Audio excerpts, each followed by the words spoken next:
Hello everybody and welcome to the 2023 MotoGP French Grand Prix. It is race 1000 and as you can see we've still got the Moto2 times up despite the fact that we are about 50 seconds away from all the action getting underway for the Premier class. So that's a worry. Also a little bit of a worry is the fact is that we can't hear anything over our headphones. There we go. So that's what's going on there. Get the music going correctly. But this is the time for the second practice session here at the French Grand Prix. Track conditions looking great. Air temperature is at 18 degrees. Track temperature 33 degrees. 54% is the humidity. There goes the timing with around about 20 seconds to go. This morning, if we take a look at the combined times and change them over, it was Jack Miller fastest, followed by Luca Marini, Brad Binder, Johan Zarco, Alex Marquez, Johan Mir, Aleix Espargaro, Marco Bezzecchi, Maverick Vinales and Pecco Bagnaia. As the green light goes on, we're underway for the second practice session here at Le Mans.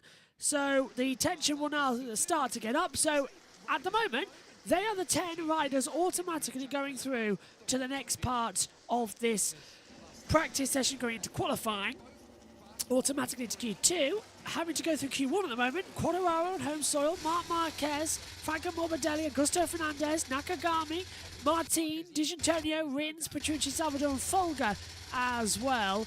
So they're the 21 currently going into this session as well. We've had a withdrawal from the weekend as well, so we're going to see only 21 riders here. And now free practice 2 for the 1000th MotoGP Grand Prix. It's going to be a little different than what, if you haven't joined us before, it's 1 hour. So we extend the time from this morning by 15 minutes, and every other one is going to be out there going hard and fast as well. And we can't wait to see what's going to happen. Just a reminder, in 25 minutes time you can tune in to coverage of IndyCar, their first practice session from the GMR Grand Prix at Indianapolis Road Course. The IndyCar Radio Network will be taking us through that with live timing as well. And then free practice 2 will have the driver tracker when it moves back up to this commentary box, obviously. And then qualifying later, I'll be in the comms box as well. Presumably some of the team will join me there as well. And then also later on tomorrow you can join us for all the action from the Grand Prix, the GMR Grand Prix as well. That's where it's all going through. Josh already saying I can. Josh is in the background as well. Can you hear me, Josh, by any chance? Are you in the background? Hello. Hello, you alright? Yeah, you? Yeah, not too bad, not too bad. I'm liking that now we can have more people just in the background of the commentary boxes, like we had a couple of weeks ago. You don't really get to watch MotoGP that often as well, so now you can by hopping in the commentary box. And also, we don't do the practice sessions live that often, so are you looking forward to this one? 1000th weekend? What's the big difference between MotoGP and Superbikes? I know you're an avid watcher of the Superbikes. Well, the big difference to MotoGP and Superbikes, well, British Superbikes, which is the one that I focus on, is that MotoGP is of course worldwide, the British Superbikes being British and British only, because unfortunately they scrapped the Assen round, which the Assen round was absolutely amazing before COVID. Hopefully they bring it back, but it's just that there's a couple of similar manufacturers as well. There's no KTMs in Superbikes as well. Suzuki, of course, have pulled out of everything as well. But I think there's a couple of Suzukis in the Superbike paddock, but not racing in the Premier class. So there is a big difference. There's a big one. And thanks, Josh, as well. We'll hear more from you throughout the session. I'm sure I'll throw it to you at some point as well over the next 56 minutes as well. Hopefully all the team members will just be dropping in now that the word's out we can do this. They're all more than welcome to come into the commentary box and just offer their opinion on any series. Megan Birch will be joining us for the sprint race and race only this weekend. That's because she's focusing on her A-level exams. She'll be with us as well in the Indy 500 race in 2 weeks' time, as well as the Monaco Grand Prix. But none of the qualifying, none of the practice sessions as well. She's solely focused on that, so she'll be missing as well. But we'll have her back full time by the time MotoGP rocks up at the Italian Grand Prix at Mugello, and also during the Le Mans 24-hour race as well. So there's plenty to look forward to. Just a reminder this weekend as well, we've got Moto3 and Moto2 live for the first time this season. And the first time ever, actually, we've got Moto3 and Moto2 live. That will be on Sunday morning, Moto3, then to Moto2, then to MotoGP. Tomorrow, you can join us as well for Moto E racing as well. Race 1 is at 11 o'clock. Race 2 is at 3:30 British Summer Time. You can join us both races for that live. All the streams will be up later on this evening for the rest of the weekend, as well as we had to wait until we got the green light very late yesterday that we could show the Moto3 and Moto2 stuff as well as the Moto E. And especially we had to look for Moto E because it wasn't in the correct place. Moto E was in race 1 is on BT Sport 2, but race 2 later on in the day is on BT Sport 7. So a major thing we've got to look forward to there. Adam says, BT Sport 7, it's the red button. BT Sport 7, it's not even in HD, race 2. So that's going to be difficult to commentate on. Let's take a quick look. 7 BT channels. There's actually 8. Yeah.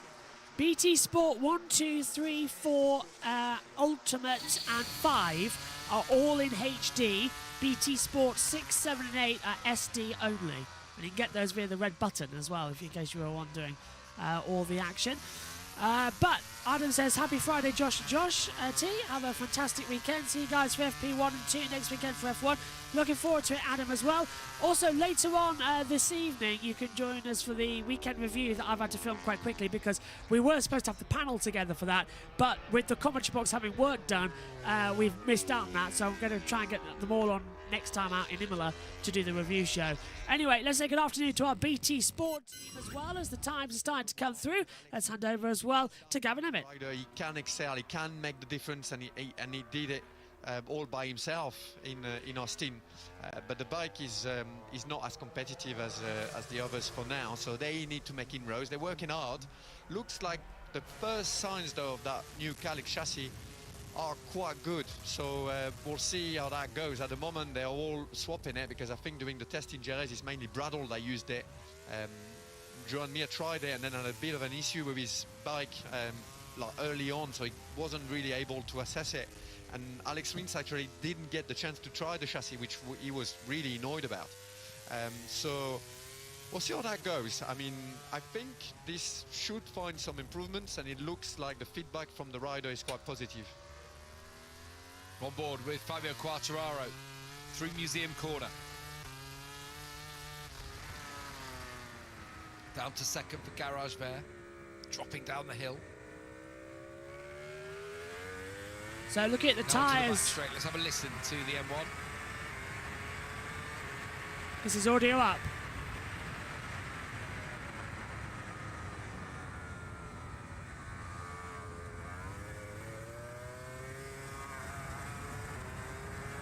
Yellow flag there. And there we go. One of the Aprilias have gone down with a yellow flag now brought out on the circuit.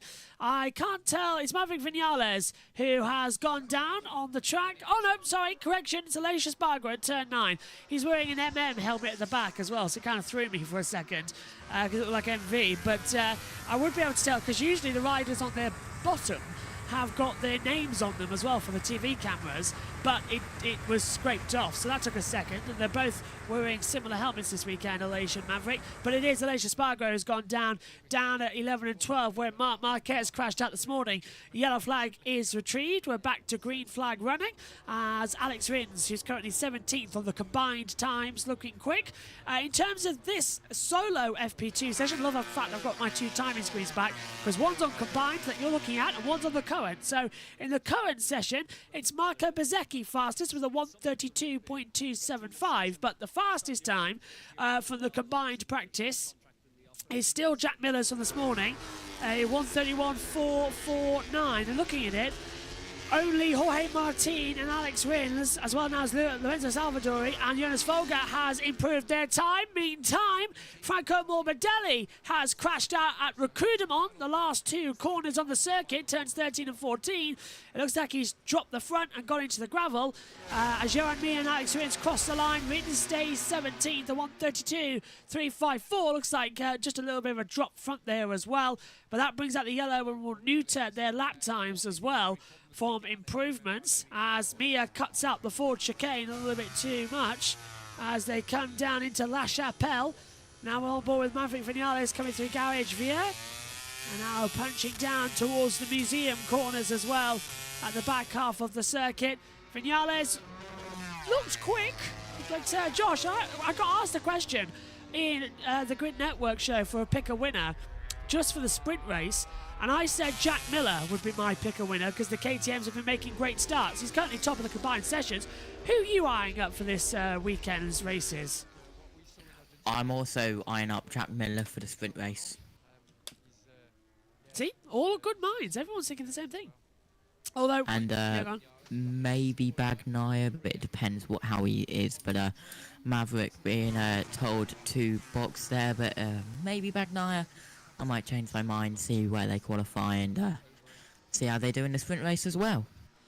But if you're into the Monaco historic as well, as Bezzecchi crossed the line into 8th position, Motorsport Broadcasters just tweeted, provisional schedule, #Monaco Grand Prix The Legend, produced by Greenlight Intel, is Saturday the 27th of May from 6:15 till 7:30 on Channel 4. So I've no idea what that is about. Greenlight International.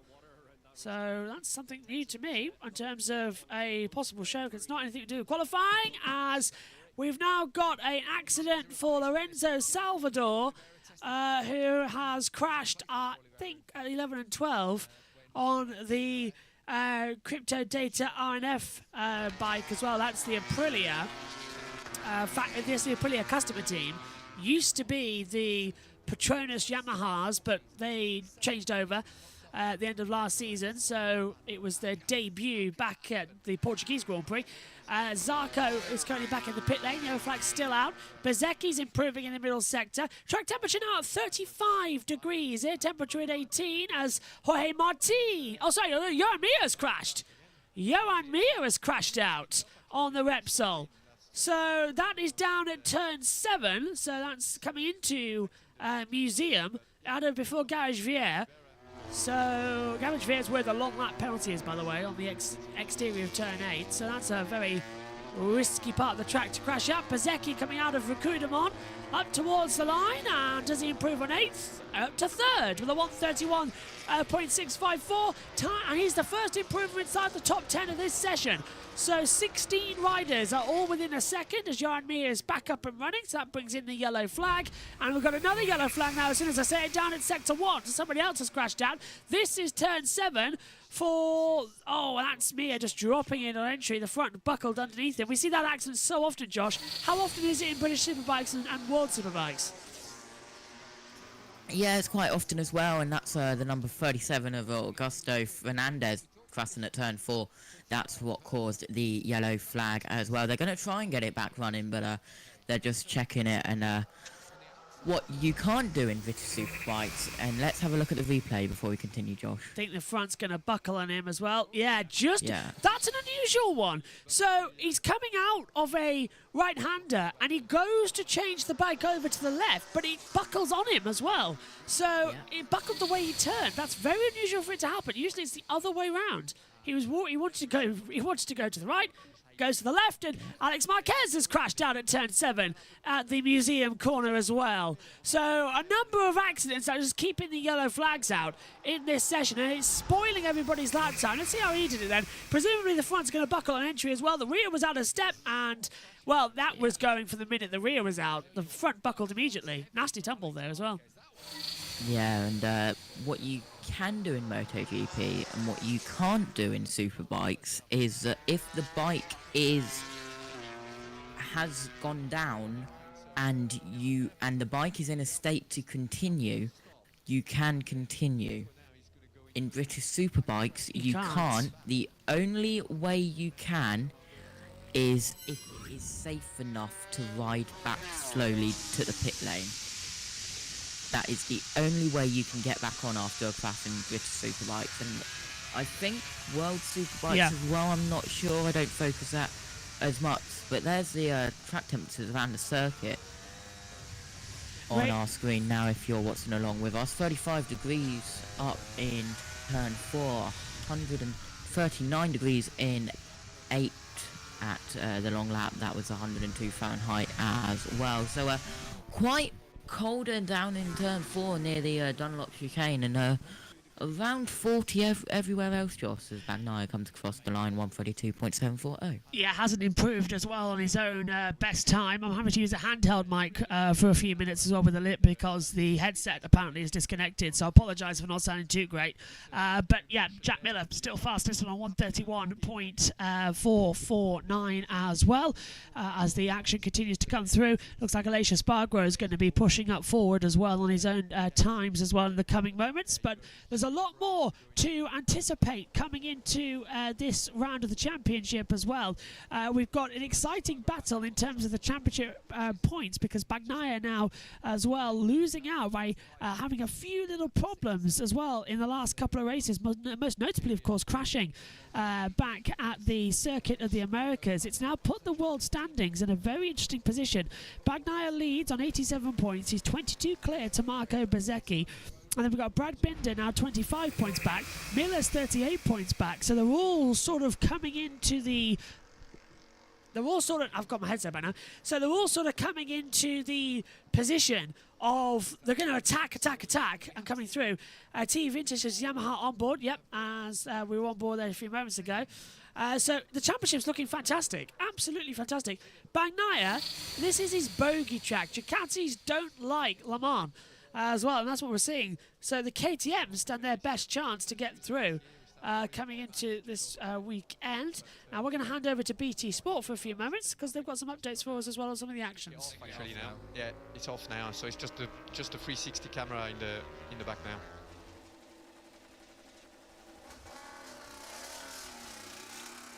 Okay, well, Stark has asked, could you switch the current timesheets? I will. I'll press the button.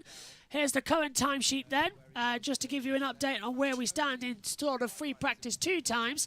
It's Marco Bezzecchi, who's fastest overall in the practice 2 times only, 131.654. Jorge Martin second, Alex Rins third, Brad Binder fourth, Alex Marquez is fifth, Luca Marini sixth, Maverick Vinales is seventh, Nikiki Nakagami is eighth, Jack Miller 9th, Augusto Fernandez is in 10th.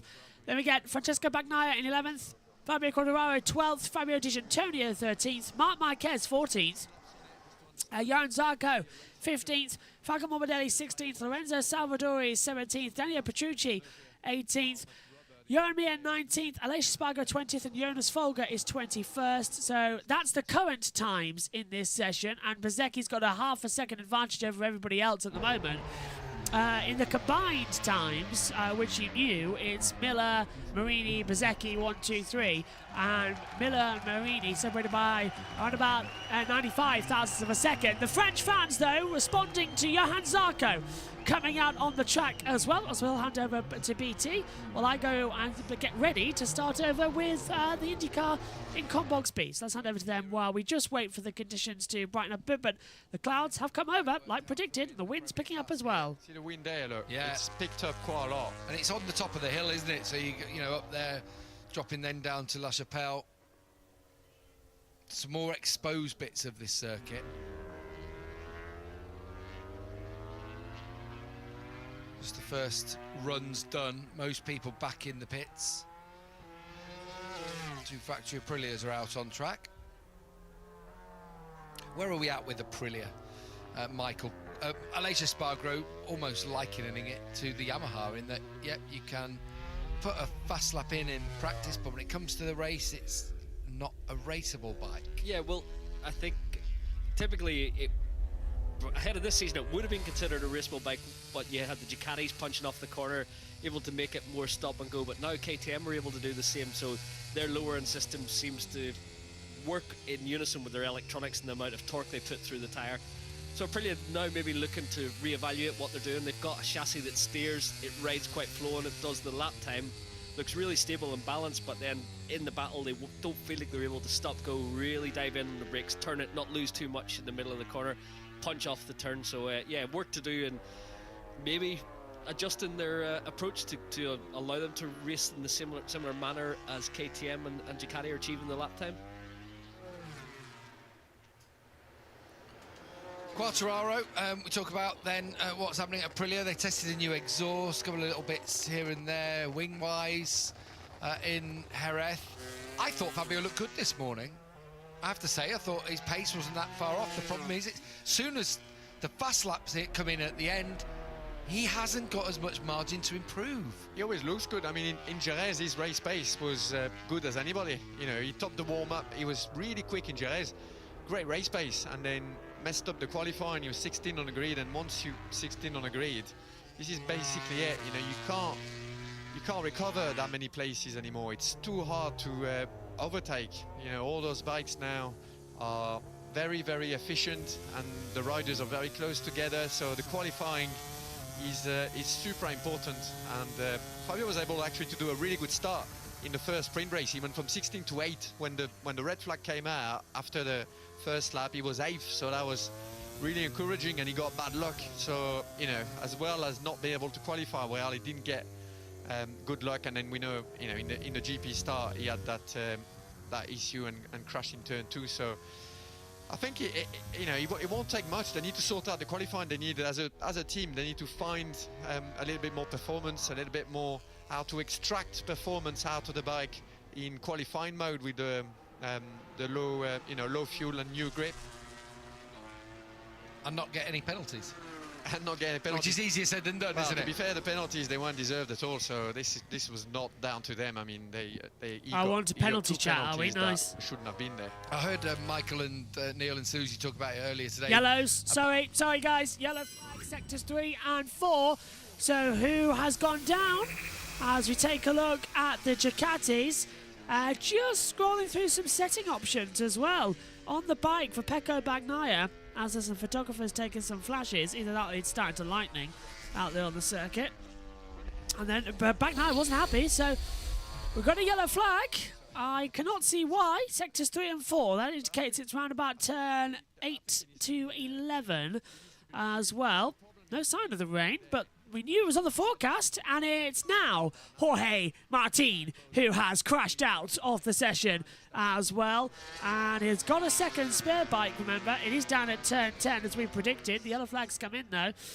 Josh, just coming to you. I'm no expert, but it does, from commentating on the Le Mans 24 Hour for the past 10 years, I would say the rain looks like it's coming in. It's getting awfully dark, and there's a sense of it in the air. You can just feel it. Yeah, and let me just have a look at the weather radars. I do believe those were photography flashes, as it would have been immediately red flagged as well. A lot of that's photographers. Martin. Oh, and that's Martin's bike, he's gone down to the gravel. The front end has been destroyed, and the side pod on the right-hand side of the bike as well. The covering has been ripped off as well, so that's bike 2 having to be set up for the remaining of the session. 37 minutes of it to go. What's the weather forecast saying, Josh? There's no lightning in Le Mans area. I'm just going to do some measurements now to see where the nearest lightning is. No worries. There was a little, when we looked at the weather forecast at the end of FP1, there was a little speck of blue that was going to blow over the Le Mans circuit. And there you can see all the weather data coming in. It's partially cloudy, 18 degrees air temperature, track temperature is at 32, 54% humidity, wind speeds at 9 miles per hour, that's about 18 kilometres. It's blowing into the northeast, but there's all the weather data that gets centred to Dorna as well, and race control. And what's the weather saying, Josh? Have you found it with the lightning? No coming in, is it? No, it's not. We'll keep an eye out then throughout this remaining session and hopefully everything will be okay as I just get several informations on my iPad at once as well. My laptop saying things as well. Apparently Megan has got my notes for MotoGP and IndyCar printed as well. Still not got a printer working here at the moment as well, which is great. So 6 more weeks and then Megan can't print out any more documents for us, I suppose. So we'll keep going until the middle of June as we come through. Just my luck as well, by the time we get to the busiest half of the season, we don't have any printer, but Megan's going to be printing out loads of documents as well that we don't have to, the pre-prepared documents that we don't need to get rid of, so we at least have some notes across the weekend. Quartararo goes 11th, he's just outside. We're going to have to switch over to combined times now because they're starting to get faster and faster. So here's our combined times as things currently stand with Miller top, Marini, Bezzecchi, Binder, Zarco, Alex Marquez, Mia, Aleix Spargaro, Vinales and Bagnaia the top 10. Quartararo starting to get involved as well and starting to get a little bit closer than we thought possible as the action continues here for the 1000th Grand Prix of MotoGP. And it will be live shortly for IndyCar, but the problem is GMR Radio, the IndyCar radio is not going on, so we're waiting to see that coming up shortly. Cross the line comes Aleix Spargaro, he's 8th at the moment as well, stays 8th with a 132.3, down on his time. Miller, who's fast, is looking good. Oh, hang on a minute, why has Aleix got his hand up? Aleix has got his hand up, and is that to indicate rain, or is there a problem with the bike? I think he's got a problem with his bike, so Aleix has pulled his hand up, and he's not happy with something there, Josh. He's put it up immediately. Yeah, there's definitely a problem with the bike. He was looking down the side of his bike. He's just going under the Dunlop bridge now. Let's have a look. Chain looks okay. Nothing I can see going wrong there. He's got enough speed. He's not happy with something on the left-hand side of the bike. He's looking down constantly. So we'll keep an eye out. Right, well, I'm going to hand over to... I think we'll be okay for lightning, Josh. Fantastic. Right, I'm going to go... It is 100 miles away. Oh, well, that's near us. Okay, we're perfectly fine then. Right, back to BT as we'll go start the IndyCar coverage. I'll hand over. Jack Miller across the line, 7/10 down, his own best time. Not going to improve. Knowledge in your back pocket. Is that fair? Yeah, makes a big difference actually, especially for a rookie. He'll be able to try stuff that you wouldn't do on a race weekend because it's always such a rush to set a lap time. Really think outside the box, try a few new parts. Maybe KTM have issued some updates for the Gas squad. And I think more track time, but more track time with a bit of a productive plan in place. So I think that is probably the biggest reason is to they step up in performance here this weekend. Be interesting to see their starts again. I know you've been down having a close look, but they asked you to steer away from the clutch, didn't they? They obviously weren't listening to you on in the MotoGP build-up last week when you talked about the mechanical clutch. Yeah, I remember actually when I asked Alberto Girabola about it, and he was a little bit nervous. I was like, oh, they don't really want us talking about that, obviously. But yeah, obviously they've gone back to an old-school cable, and there's a lot to be said for it. The feel you get with the cable clutch is better than you put a hydraulic master cylinder on there, and it is better when you actually have to use the clutch for your back changes. But now the auto blip system takes care of the back changes, so you literally use the clutch to leave an enter pit lane and to start off the grid. So going back to old school where it will fade and you'll get a lot of free play, but it doesn't matter if it gives the rider the feel and the bike point they need. It worked 4 times last weekend, didn't it? Jack Miller said, I hope we don't have to do 4 again this weekend. But every single time they were bullets off the line. Jack says, look, however much KTM is, and he would not, he says, I can't tell you what's going on behind there. We've got our assessment of things, and I'm not sure how many people have cottoned on to that one just yet. But he said, hey, I was a fast starter at Ducati too, you know. Yeah, you can't just lay it at the bike store. There's a bit of talent in it as well. Well, they're all good starters. I mean, Brad Binder, the start he did in Argentina was absolutely amazing, you know. But they clearly have a good strategy there. And yeah, that clutch, cable clutch, I love it. Bit of old school, and it's working. So this is great. And obviously you got the clutch, but you also have, you know, the starting strategy when you are in first gear with those bikes on the grid. You're not, you know, you don't have all the power. The engineers have to, you know, they built in maps that are supposed to be to make the bike efficient, you know, off the line.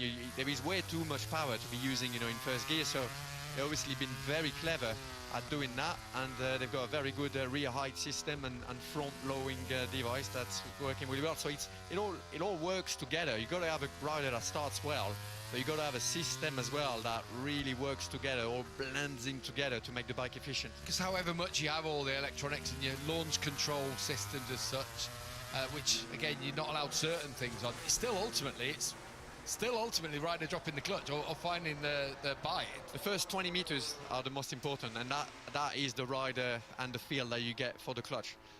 But all KTM riders were starting well. Even Danny, Danny got a little bit bullied in the first corners, probably because he was just, not expecting, to get that many riders attacking him. But the bike was very, very efficient on the first meters. What I will always say, Danny was always a good starter. Always got off the line well. Brad Binder as well. As how many times have we seen last year when they qualified badly? He'd always make up ground. So you've got also people who are good starters on the bike. A lot to be said for the pilot who sat on it. So yeah, having good starters aligned with a good system. You've got your lowering device front and rear. The launch control strategy plays a huge part, but then the pilot, he has to sit there, find the bite point, exactly judge the lights right, position his body well, and as Sylvain talked about, those first 20 meters, getting the power to the ground. And yeah, they've got something that works right now, whereas the contrast is the likes of Aprilia have been going backwards off the line. So yeah, you got to put all the pieces of the puzzle together, but you need someone with lightning reactions who stays calm under pressure. Fabio Quartararo leading Marco Bezzecchi around. In this session, Bezzecchi is fastest from Jack Miller again, right in there, but he's up a second quicker than anybody else, Bezzecchi. Binder just slotted into second in this session, but has not improved on his time from earlier today. So it's Bezzecchi and then two KTMs, Binder and Miller, in P2. If you just look at those standings alone, only one rider of the top 14 has improved, and that is the rider on board with their Bez. 1000th GP this weekend. Look, bottom right of your picture, it's a celebration Dorna making throughout the whole racing weekend here. 1000th event ever since 30th of June 1949, the first GP event back on the Isle of Man. Interesting here on board with Bezzecchi chasing Fabio, both in touch in terms of lap time, but it's nice whenever you see the onboard camera and you watch how Ducati turns with the Yamaha now. They are through the museum turn, which is a bit of a long hanging left. They both just match each other in mid corner speed, so yeah, the old advantage of the Yamaha not quite there, but the leading rider off of Garage Ver, you see Fabio getting off the turn well, but definitely looks like the Ducati can gain a bit in the braking zones. And it all came pretty much in that final year with Dovi, didn't it? Having listened to him for 8 years say, bike still doesn't turn, bike still in this part of the corner, still in that part where you commit to the corner, and yet suddenly it all turned, didn't it? And Pecco Bagnaia worked it out. It was something that Bagnaia did with that bike that unlocked the secret, and now all Ducati riders have been able to take advantage of that door being unlocked and can use one of the strengths now of the bike, which is perhaps why over the last 3 years Ducatis have won. Yeah, Ducati's become a really complete bike that works with different style, and also Ducati, they've picked riders from the new school. Dovi was super quick on that Ducati, and he was the first one to make the bike like very, very efficient, in the braking zones and in the acceleration. All he was missing is that little bit of corner speed, and then Ducati developed those diffusers to try and help with the turning. They worked on the aero to try and help with that, and they also picked this young generation rider that hangs off the bike a lot and help the bike to turn with their body, moving the body inside, which is something that Dovi wasn't doing. Look at that. This is like a sprint race. It is indeed. We've got a lot of riders out there on the circuit right now as well as they come through. Marquez, Quartararo and Bezzecchi all running together as well, all trying to get the best of the conditions. Track temperature has dropped now to 29 degrees. Humidity is now back at 55, 18 degrees the air temperature. It certainly has clouded over, Josh, but the one good thing about all this, it's when Bezzecchi and Marquez get out of the way of Quartararo, who have gone right through after they took a shortcut down at turn 8 as well, into 11 and 12 now for Quartararo. He's going to push, but he's 2 seconds off the pace, so they all held each other up there. But the track temperature dropping is quite good for everyone who's running on the soft rear tyre to get the quicker laps in. So it's now or never. Yeah, it is, but that was a little bit touch and go there, and a little bit iffy. Let's say that little thing at turn 8 there, but just started also on the JB Motorsports YouTube channel, which you can watch alongside this stream, is the IndyCar first practice with commentary by the IndyCar Radio Network, which will continue after this stream has concluded as well. But 26 minutes and 26 seconds left. There's Vinales on a lap time as well.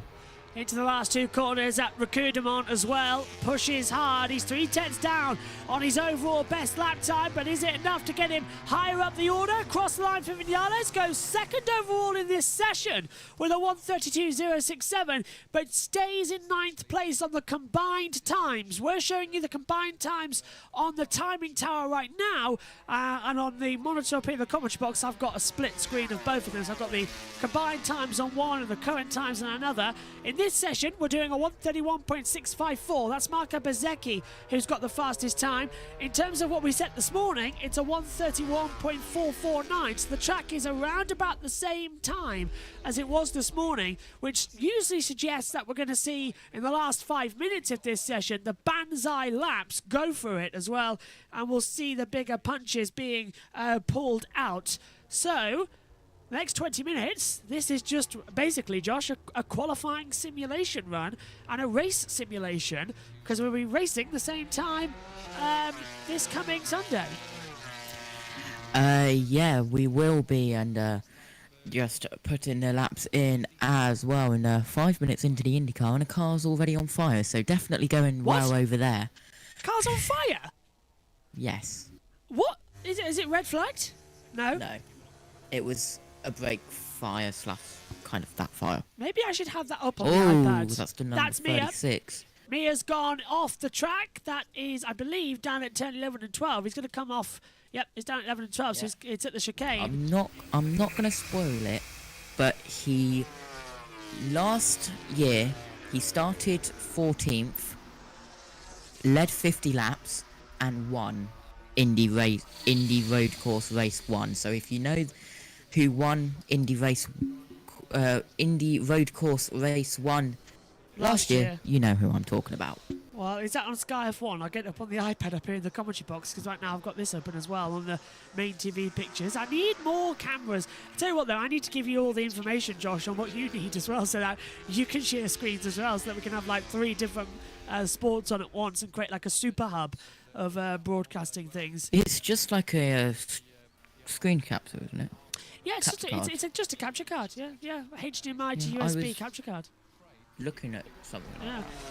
I'm trying to get all the commentators on, because then we can all just be in the same Discord call watching the sports. Like everything. Yeah, so that I'm commentating on MotoGP. Do you remember how we did it the IndyCar MotoGP? So yeah, I was in the call and my camera was on British Tour. My camera was on MotoGP, and you two were in the call and you were watching IndyCar, like that. Yeah. So that we've got. So it's like if an F1 race collides and a NASCAR race collides, if we want to watch NASCAR, then we can watch NASCAR as well. Exactly, yeah. So we can keep an eye on both screens as well, and it's also helpful for everyone else in the commentary box, so we can all keep an eye on things. Just things like that as well. So hopefully it's going to be soon. Just a reminder, this weekend with the GMR Grand Prix, we've got Josh in the commentary box for IndyCar, as well as Synthol. And I think Richie said he could be around, but how that's going to work, I don't know, with 4 commentators on the screen. So hopefully it will. I'm going to set that up later on this evening. And then Megan will be with us for the sprint race and main Grand Prix for MotoGP with their 1000th race. And presumably Josh and Omi and everybody else will be behind the scenes as well, commentating. I am around every single session this weekend, so I'll be around everywhere. Sounds good to me. You cannot get rid of me. Sounds good, don't want to. There's not really much happening on the timing screen, but Stark has asked and I will show it, because it's better than looking at me on the screen. The timing screen not showing too much change at the moment. We're just building up to the push laps. The sun has come back out actually. Track temperature is back up to 28 degrees. Humidity is 74. Bagnaia, massive rear snap coming into turn 8. And that was a very lucky save as well. He hit the brake, the rear bike stepped out as well. So yellow flag is out in sector 2 as well. Sorry, I have to go away from that because something else has happened that we need to see. So this is not the yellow for Bagnaia. There's something else, and it's the other one. It's the other one. It's Danilo Petrucci. So one Ducati has a moment at the top of the hill. Danilo Petrucci has had a moment in exactly the same corner. Petrucci's gone down at turn 7. That's at the museum part of the circuit. So both the Ducatis getting caught out at the same part of the track. The only difference is, Josh, that Bagnaia managed to save it. Yeah, that's unfortunate. An unfortunate couple of minutes. Let's have a look at it again, Josh. Yeah, just hits the front and the rear bike steps out onto braking. So this is going to be quite frightening. We'll hear it on the engine notes. Hits the brakes and the rear steps out at 100 miles an hour. And what happened then to Danilo Petrucci? Petrux is his more commonly known in the paddock as a nickname. We're not going to see. Bagnaia's back in the pit lane anyway. Yellow flag rescinded.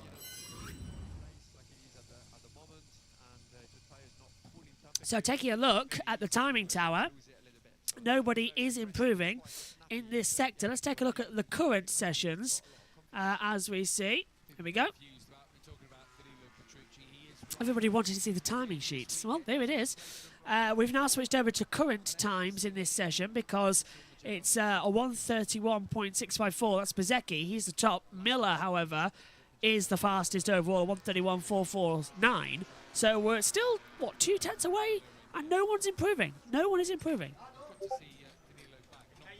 So both Marc Marquez and Yomi have been doing plenty of laps on the Calax chassis in this bike in this session. So the Calax setup is on both Hondas in this session of the Repsols. That is interesting. This morning it was just on Marc Marquez. This afternoon it's on both of them, so we'll keep an eye on them as well. Let's cross over then and join BT Sport for a little bit. Factory Ducati, so yeah, it's a bit of a baptism of fire straight in here. These boys have been riding these bikes all season, tested in Jerez just over a week ago. He's acquitting himself so well here for a Friday. Fernandez looking good again, improving with a new soft rear, a new medium. He did so well this morning. His race pace was actually really good. He was one of the only riders in the 32s. There was him and Jack Miller able to do like low 32s with the used medium tire. I don't know him very well. I came across him in the paddock actually because he was with the French lads from Tech 3, and we just had a quick word. And I just said to him, "Well done, mate. You know, this morning your race pace was amazing." And he just said, "Yeah, I felt like." I just felt good, it felt natural, and I'm starting to really enjoy it on the bike. Another sign that the KTM, well, gas, he's working well, and it's starting to work well for him. He's learning fast on that bike. He is a good guy. He's a really nice lad, always has been.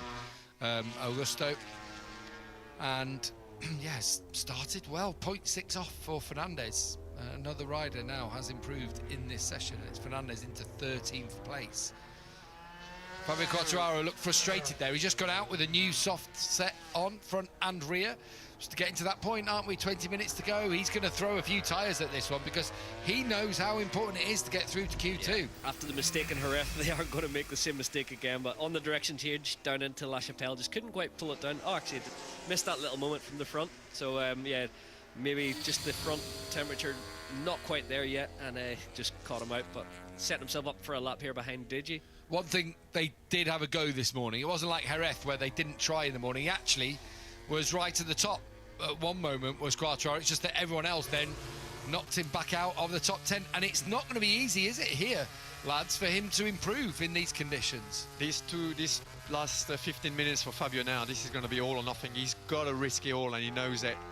I can't wait to see that. He's so much on the limit there. On the left, you see the front tyre moving around. There's one thing about Quartararo you cannot level at him, is he lacks commitment. And again, I think it was Miros from the inside of the track. Yeah. Not done anything wasn't wrong. in a way, just took his eyesight a little bit there. Oh, there's a moment over the top. Whoa, we see that from the outside. No wonder he's running down La Chapelle. Fabio Quartararo then, Josh, having a session from hell now. The bike looks completely unrideable, exactly how it's been looking in the opening 5 races this year. He's had to go through qualifying 1 3 times already in the 4 races. It's just unacceptable from that Yamaha, as well the 2021 World Champion. Yeah, it really is. Let's have another replay of it. Just about to go under the Dunlop grid there, and it's almost like he hits a stone. It's almost like he hit a stone, isn't it? Because it's just like he hit a knock. Listen, ready? And there's the knock. It's like something hits underneath the bike and it just unsettles him. And look, even the fans he was very lucky not to go down there. Good save as well. So yeah, that was but it's really not been a good season for him, has it? Just a start of the season to forget, hopefully, and hopefully it improves as he goes across the line. Start another lap time with 16 minutes left. And was that more black smoke from another IndyCar? Is another IndyCar on fire? Oh my! I'm not on time with you actually. I'm a minute behind you, so I'll take a look at that in a minute. Tell you what though, one thing I'm really hoping MotoGP reintroduce soon is the rider tracker on the app. I don't know why we don't have one. The rider tracker was amazing, and they've still got it because the teams and commentators have access to it, but us as fans are made to pay £17 a year for a timing tower, and that's it. That's all we get. It's a bit daft, to be fair. We should have a rider tracker when F1 do it for £2.29 and you get a rider tracker. So yeah, that's something I want in the future. Stark has said time is not improving because riders are working on race pace and bike settings for the race. Spot on. But we had, in the first half of the session when the sun was out mainly, we had a few hot laps, but nobody was improving. So that's why they shifted at around about 45 minutes ago, 50 minutes to the session. That's about half an hour ago now. They shifted into running into the race modes as well. And we will see a run in the last 5 minutes of this session. So in 10 minutes, we are going to see everybody on their runs. Look at Augusto Fernandez, actually. He's red sectors 1 and 2. Martin's red as well. Quartararo improves the combined times, and now we're going to see them change. Look at that. Jorge Martin tops this session with a 1:31.597, but we switched back to combined times because look at this. We've got times improving. Jorge Martin now goes 3rd, and now Fabio Quartararo gets himself into the top 10 as well with P6. That pushes out Vinales. Bagnaia goes down the order. Vinales set a fastest sector 1, but look at Brad Binder on the KTM. He's out the last corner. Can he go faster across the line? Yes, Binder to the top, and for the first time in this practice session, looks like the lap attacks have come early. He goes fastest on a 1:31.352, 97 thousandths faster. So Binder now top with Miller second. The KTM's beginning to rule here in France. Winner twice in the sprint races so far this year. The KTM is working, and we talked all last year about how Binder and Oliveira just could not get anything out of the soft tyre, and yet suddenly this year Binder, Miller, you name it, they can do the business. Here comes Maverick Vinales through Recordamont into the home straight now for Vinales, not using all of the racetrack.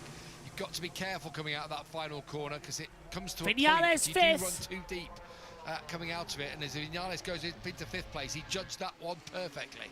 Yeah, Vinales up to 5th with a 1:31.3 or 1:31.621 on the board. So now we're seeing them improve. So the track's there. 30 degrees is track temperature, air temperature 18 degrees. And now here comes Fabio Quartararo back in. He'll have a quick word with his engineers and say, look, that's it for the race runs. We now need to get the best of the track conditions and start going for the qualifying simulations, Josh. And everyone's already out there prepping for that Banzai lap because every practice is important now, apart from tomorrow morning.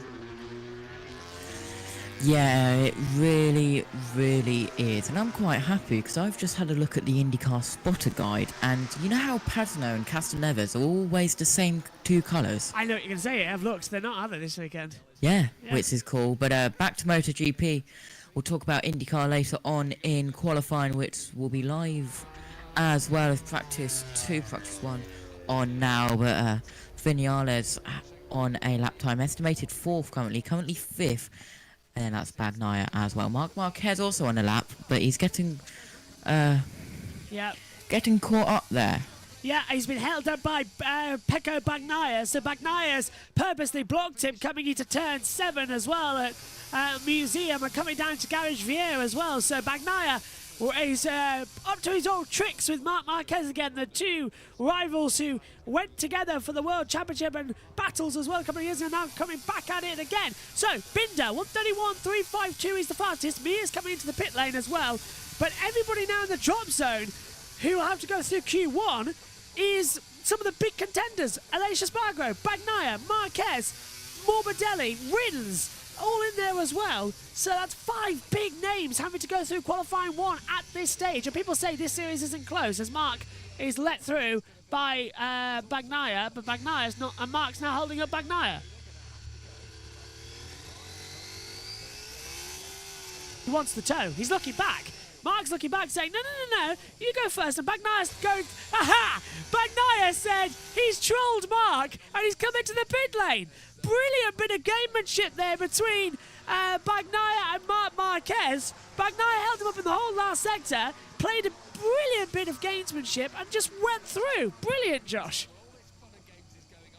Yeah, that was absolutely brilliant there. And coming into the pit lane now is Bagnaia. Oh, that's Marc with his front tyre going the other way, coming through the Dunlop chicane, down into La Chapelle. First 6 times looking good. Cross the line comes Maverick Vinales. He's 5th at the moment. Does he improve on the combined times? Only to 4th with a 1:31.554. So the power laps in this second practice session has gone quicker. Jack Miller goes fastest. A 1:31.312, and here comes Marco Bezzecchi. Bezzecchi up to the line. Go on, Josh. Sorry, is he quick? Yes! 1:31.150. A 10th and a half quicker, Josh. Insanity! Insanity! Yeah, that was a really, really good lap time there. But Marc Marquez has found a different track to what he's meant to be on. Let's put it that way. They're going to have to improve, you feel? This is Marquez making shapes with the Honda down towards Shimano-Boeuf. This is what Josh was talking about as well. It just sort of steps out of the rear. It's just a little bit of unsettled. It's like what we saw with Bagnaia at the top of the hill, and a little bang against the control deck there. Marc is really not happy that he keeps losing these lap times because he's running out. This is Marc's big return to MotoGP. He wants to be the top dog, and he was, what, 2nd fastest this morning? He's got the opportunity if he wants it, but then he got kicked out during the stages. So this is really going to be about honour for Marc Marquez. He wants to come back and prove to people that he has changed. Jack Miller, though, he's fastest in the 1st, 2nd and 3rd sector. Can he go fastest in the 4th sector? Out of Recruitment to the line. Is he faster? Miller to the 2nd place. He lost a 10th, Josh, in that last sector with 8 minutes to go. Yeah, that was his 22nd lap as well. No one this else on practice times. session. Yeah, that was turn 9, by the way, that Marc Marquez went off there and had his lap time cancelled. Now we're looking at Quartararo. Pulled out. Goes a little bit wide there. But if you're watching along on the TV pictures with us, went very, very wide there, Josh. I believe at turn 8. Yeah, that was coming out of Garage Vier. So at the moment, no one's on the lap times while we're back on the comcams as well with our tweet deck. This is looking down at turn 8, the Garage Vier. It's a heavy braking zone as well. And this is Fabio Quartararo. This is what you spotted, Josh. Under brakes, watch the rear of the bike. It's just going to come up under braking as well. And when he puts it back, as well. The braking force from 260 down to 84 kilometres an hour. The rear of the bike unsettles a little bit. The front turns in a bit too late, so it's going to slap him wide, and unfortunately that's all he can do. Here comes the 63 though. Here comes Pecco Bagnaia, and here comes the 93. Perfect. Once again, Mark's coming to the pit lane, and he says, "Okay, you're going out. Well, you're my marker. I'm coming with you. Look at Checo." So Checo, look at Pecco. Pecco's looking back at Marc Marquez and thoughts, "Oh, I thought I got rid of you." No, you haven't. He's right there. 7 minutes to go, and now is the start of the glory runs. And now Mark's going to be right on the back of Pecco Bagnaia. He's his toe. Yeah, and this isn't F1, Josh. You've got another week until that. Look, the Checos and Peccos as well. It gets all confusing after a while. It is very, very confusing. Throw in as well, Petrux is back this weekend as well. That's going to be something as well. Daniel Petrucci down in 19th position as well. And Mark taking the same cut off at the Honda chicane as well. Beautiful bit of gamesmanship here. What are we going to see in the final 6 minutes? So everyone's going to do a 2-minute out lap, 5 to go. That's one push lap, one slow lap, and then the final push to the line. It's all going to go from here. Quartararo trying to get himself into contention. He's 7th at the moment. Into the Blues S's. The S Blues at 11 and 12. Punches hard for the blue Yamaha. And the French rider into the coup de monde. The last 2 corners of the track. 2 very tight right-handers that loop back on. Cross the line for Quartararo, 3 tenths down, doesn't improve. Alex Rins, meantime, goes to 14th, a 1:32.109, so does have a few bits of power. Vignales starts his 5th run as well, and here comes Jack Attack, whatever you want to call him. Jack Miller just talking on the bike, getting ready again. What an amazing Yeah, and run. look at how dark those clouds were behind there, Josh. Wow. Clouds coming in, we might have a little bit of And I'll tell you one thing, we've got the Moto rain E. later on after the session ends, but that doesn't matter. Yeah, we've got the Moto E qualifying after this session as well. So that's a Q1, Q2 format as well, with practice being crucial. You can join us for Moto E Race 1 and Race 2 tomorrow as well. 11:10 is start time for Race 1, British Summer time. And at 3:30 for Race 2. All the streams for the rest of the weekend will be up by this evening as well. So make sure you subscribe and turn on the notification bell, because we're doing MotoGP, Moto2 and Moto3's live this weekend. Moto E's live, we've got IndyCar as well. And then next week we're also covering all of the 6 hours a day of IndyCar practice for the Indianapolis 500. We'll be covering all of that on JB Motorsports and on the USON network as well. The Ultimate Sports Radio Network on the Mixlr app. So if you're out and about, that's the place to go. And they're also covering NASCAR this weekend, as well as the GMR Grand Prix. So, coming back, we're seeing the times close up. And look at the red sector times, because we've got Bagnaia, who's on a slow lap. Martin's up as well. Marquez is up. Aleix Espargaro is up. So they're all going for it, and they're all gunning for it, as well as they come through across the last few sector times. I don't think Marquez is going to get through here, you know. I think Mark's going to get bumped like he did this morning. Yeah, it's going to be close for the combined sessions into Q2 as well. Everybody who is not in the top 10 of the combined session times is going to go into Q2, but here he comes across the line. Bagnaia goes into 9th position. Aleix Espargaro goes 10th. Marc Marquez goes 5th as Aleix Espargaro goes 2nd. Bezecchi still now top of the overall sessions. He's in a 1:31.150.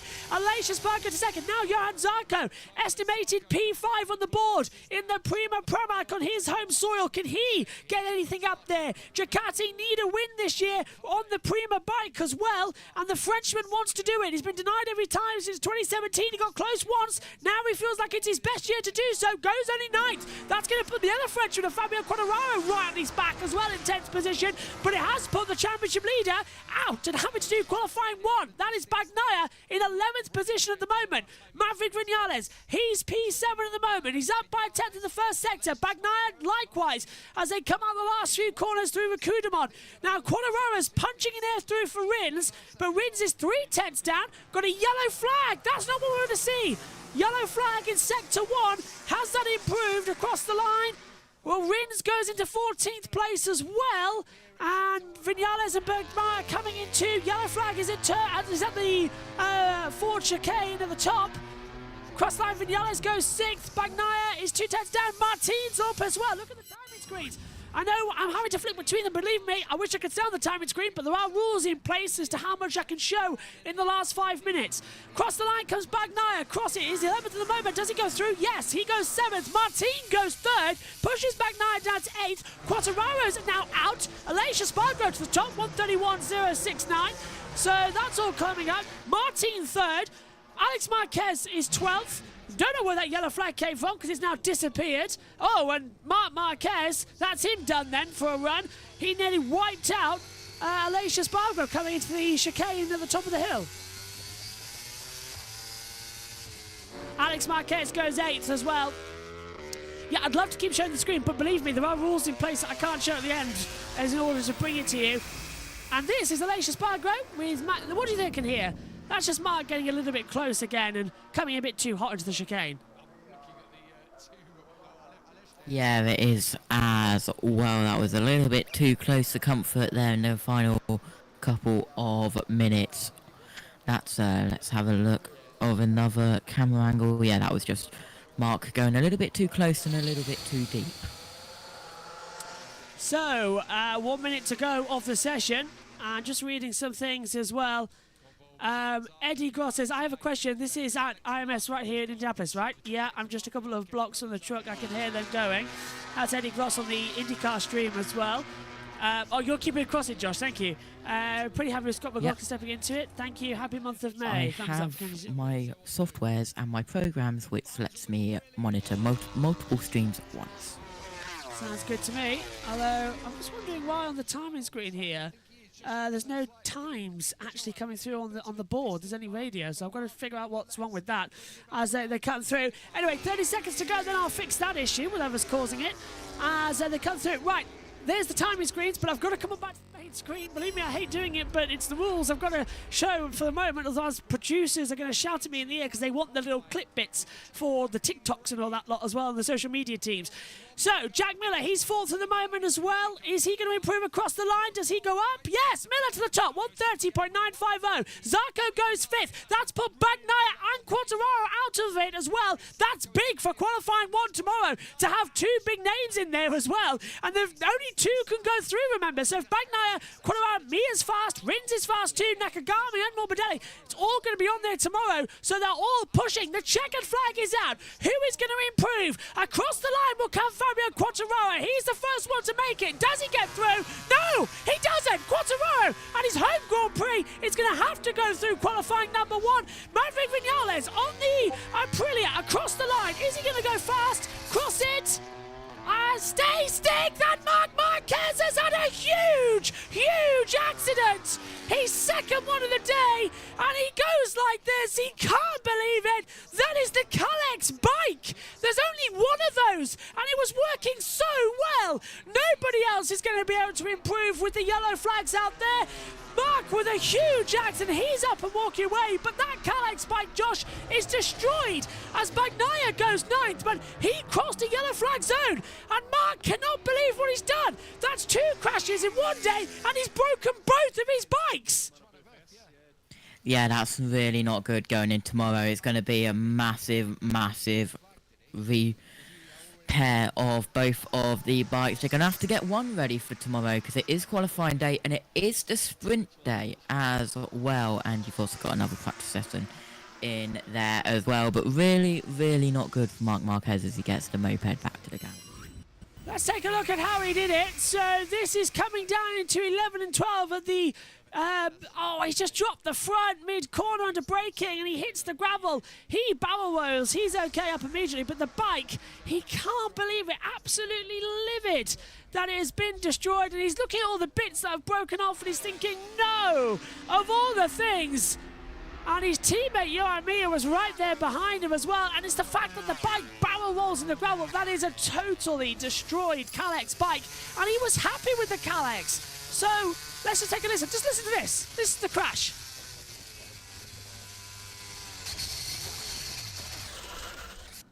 Oh, and he just looks so... That's Mark knows he's made a mistake. Wow. That's huge. Absolutely huge. So Jack Miller tops the session, Josh, but the problem is everybody's now and red flag on the whole course now, actually. So they've red flagged the session, presumably to clean up the track. But it's the end of the session, so it's a red flag to close the track off as well, so they can repair it. They'll do their practice starts to come to the pit lane. Mark's already back in there too. So session's already ended, but this is a red flag to cut everything off. And Mark is not going to be happy. The team aren't going to be happy with him. That Calex bike is a prototype, and he's wrecked one of them. Yeah, that's 3 months off and already crashed 2 times in a day. Also, really, really not good. Best lap was on lap 24 of 26. Yeah. 131.432 was Marquez's fastest lap as well. But turn 9, it doesn't take him a lot of time to get back. Let's have another look at it. Just loses it. Such an easy thing to do as well. It's just down the bike and it goes bang immediately. And it's a simple error that we just keep seeing being repeated. And he's now showing it as well. And yeah, 3 weeks out as well. And 3 races gone as well. This just gets worse and worse for him as well, as everyone's now back into the pit lane. The track has been declared red, but the session had already ended. That's just so they can get everything out on the circuit. They need to clean it up as well. They're like, because there's debris everywhere. Before we release in half an hour for the thing, Bezzecchi practicing a bike change in case it's a flag to flag in either the sprint or the main race. So what they've practiced there, perfectly normal stuff to come into it. The track's gone red, as I say, because we've got MotoE coming up with a qualifying session in around about 20 minutes. So just got to finish that and make sure all is okay. So let's go through then the results of the top 10 as Jack Miller gets a round of applause. This is your top 10 who automatically go through to the next part of qualifying, and they are Jack Miller, Alessia Spargro as well, Marco Bezzecchi, Jorge Martin, Johan Zarco, Maverick Vinales, Brad Binder, Marc Marquez, Pecco Bagnaia and Alex Marquez, the top 10. Surprised about Bagnaia considering he completed his time under a yellow flag, so we'll keep an eye if that changes as well. Luca Marini will have to go through qualifying 1 along with Fabio Quartararo on home soil, Alex Rins, Augusto Fernandez, Takiki Nakagami, Franco Morbidelli, Fabio Di Giannantonio, Johan Mir, Daniel Petrucci, Lorenzo Salvadori and Jonas Foggia as well down in 21st position. Ralph Fernandez has withdrawn from the remainder of the weekend as well to focus full fitness on the Spanish Grand Prix. Okay, Josh, what was your moment of today as well? It's been quite an interesting live day of action. I've enjoyed it quite a lot. What have you made of practice here today? Yeah, it's been a bit of a crazy one. Really unfortunate for Marc Marquez. He can't do that tomorrow with qualifying as well, and he can't do that in the main race as well. He definitely can't get an injury after 3 months back, and we've seen that before with Marc Marquez. He gets an injury, leaves for a couple of months, then comes back, then immediately gets an injury again, and then out for another 3 months or something like that. Yeah. So let's hope that doesn't happen again. But that's the end of MotoGP. IndyCar still on as well. Got 38 minutes left of that. Yep, and we'll be transferring coverage up to the main PC shortly, as well as I get their driver tracker set up for that as well. You can join us tomorrow morning at 9 a.m. for all of the action from free practice for MotoGP. It's not practice 3, it's free practice. A 30-minute session before qualifying to set the grid as well for both the sprint and the feature. And then straight after the MotoGP qualifying, it's race 1 for MotoE as well in 2023. Then we'll be back for the sprint race later on in the day. And then on Sunday, you can join us for Moto3, Moto2 and MotoGP all live. And don't forget, Saturday after the sprint race, you can join us for the second race of MotoE. IndyCar tonight as well, live with practice 1 right now. You'll be redirected after this stream ends. Then we get to practice 2 later on at 6 o'clock. And then at 9 o'clock tonight, I'll be back for qualifying. Josh, I presume you'll be there as well to come in. So all the action looking strong. Of course. Sounds good. Right, that's it then. Jack Miller, fastest here on the Friday as well. And it's going to have to be Fabio Quartararo on home soil going through qualifying number 1. Free practice is tomorrow, 9 a.m. See you soon. Bye-bye.